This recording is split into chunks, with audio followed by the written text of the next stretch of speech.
Chairman, I have an amendment at the desk. And the clerk will report the title of the amendment. Amendment offered by Mr. McClintock of California, page 3, line 10. After the dollar amount, insert reduced by $277,824,000. Page 101, line 10. After the dollar amount, insert increase by $277,824,000.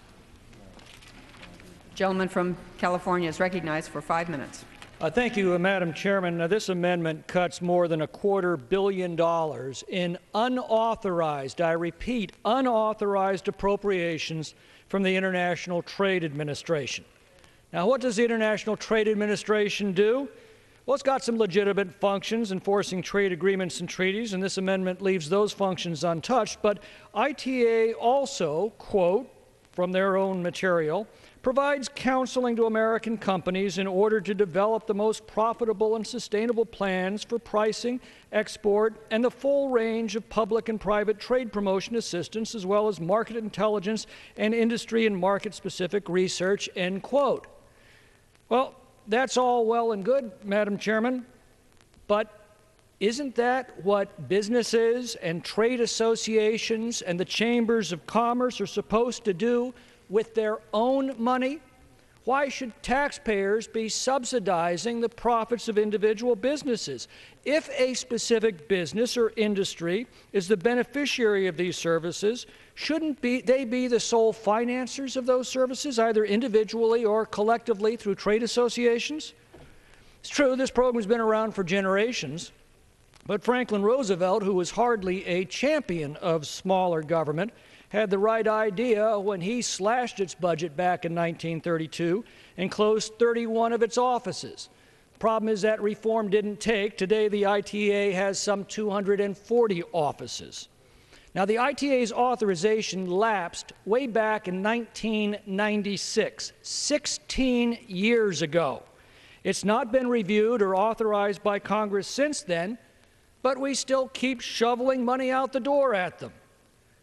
But although it hasn't been reviewed by Congress in all of these years, it has been thoroughly weighed by the Congressional Budget Office, the Office of Management and the Budget, and most recently the President's Fiscal Commission, and they have all found it sadly wanting. The Simpson-Bowles report summed it up quite nicely when they said, and I quote, "Services provided by ITA's U.S. Commercial Services and other divisions directly providing assistance to U.S. companies should be financed by the beneficiaries of this assistance. While the agency charges fees for those services, its fees do not cover the costs of all of its activities.